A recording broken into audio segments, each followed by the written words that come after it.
Keeping It Real. I'm Jay. And you can see behind me, I don't know if you can see that, but it's winter time here. Hey, I wanted to come in and talk to you today about the census that came out. Things are starting to come down in my feet a little bit, so I wanted to talk about some points that are interesting to me since it totally blew up. This conversation about Métis identity, who is Métis, who's not Métis, what makes Métis, how can the population of Métis be increasing so much or not. And I just wanted to throw some numbers out there for you that I think got missed in this whole conversation regarding Métis identity politics, especially when you're talking about Métis in Quebec, Nova Scotia, the Maritimes, and especially in Ontario, where the census showed that there are more Métis people living in Ontario now than anywhere else in Canada. I just wanted to throw a few things out there. For instance, everywhere in Canada, except Nova Scotia, New Brunswick, and Alberta, First Nations people population numbers outnumber Métis people in population numbers 2-1. So only in those three jurisdictions is that an anomaly. So if you're not in New Brunswick, you're not in Nova Scotia or Alberta, First Nations people still outnumber Métis people 2-1.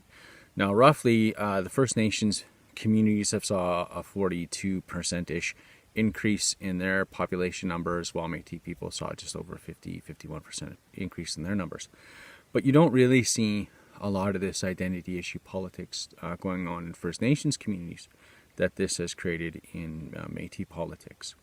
Some other numbers that I think are very interesting that don't get talked about at all, that are going to affect Métis people, our communities long term down the road. And that is that roughly under the age of 14, there's 130,000 Métis people, children, and between 24 to 15 is another 94,000. So what that really means is, of the 587,000 and change Métis people in Canada, 38% are under the age of 24. That's huge. That's a huge number. And so when you're talking about Métis identity and people who are self-indigenizing or such, to think that the bulk of Métis people now, this huge number, 38%, are under the age of 24. That's big. The other number that I think that got missed is the 55 and over crowd. So if you fall into the 55 and over crowd, you are now part of 25% of the Métis population in Canada.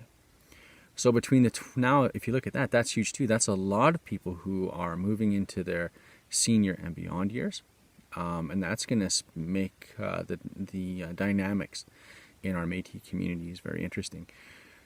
It means that we have an aging Métis population, the same as the general population of Canada. And that's going to mean that we're going to have to work very hard to retain things like our language, culture, traditions are going to become more difficult. It's much more burdensome on my generation age, that 40 crowd, to be able to continue to create strong communities, to become and work to become those good elders. Because that's going to be a big deal. That these two portions of the population, such a huge number, 38% under the age of 24. That's a big number. Combined with the number of people moving to the 55 plus crowd is another 25%. So total, that right there, the bulk of those two categories of people make up 63% of the Métis population. So I think this conversation about self-indigenizing Métis people coming out of the woodwork is really a bit of a stretch. It's a bit of a misnomer.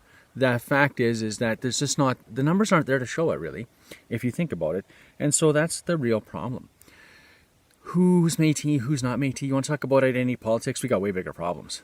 We have a huge population that is going to be under the age of 24, and who are they going to look to have community? Who are they going to look to for events? Who are they going to look to for their language keepers?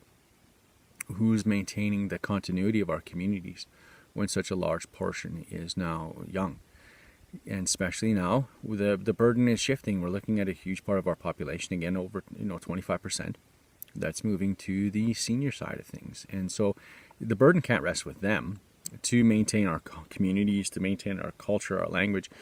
And so we have a very small percentage, less than 40% of our population now, has to be able to maintain the continuity in our communities and such, in our language and our traditions. And I think that's going to be a big challenge, a big uphill battle, because we don't have the continuity in communities. And a lot of people my age, that 40 crowd, we're still working, full-time employed.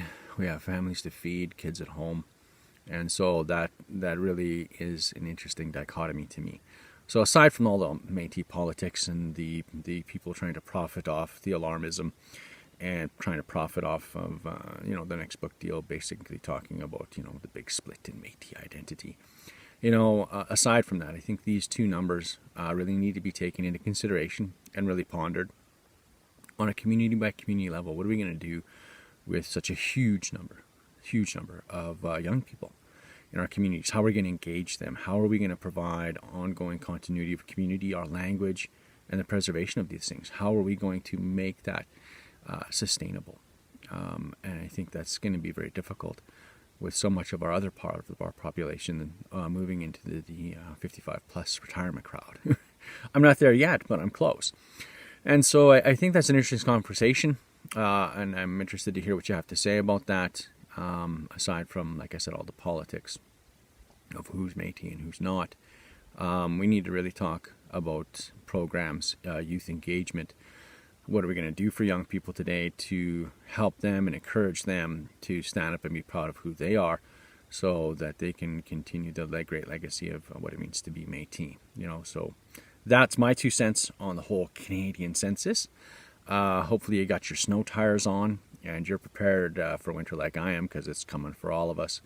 And that's really all I had. So think about that. I hope to hear your comments and your concerns. How do we prepare for the youth for tomorrow? And so on. So until next time, keep it real.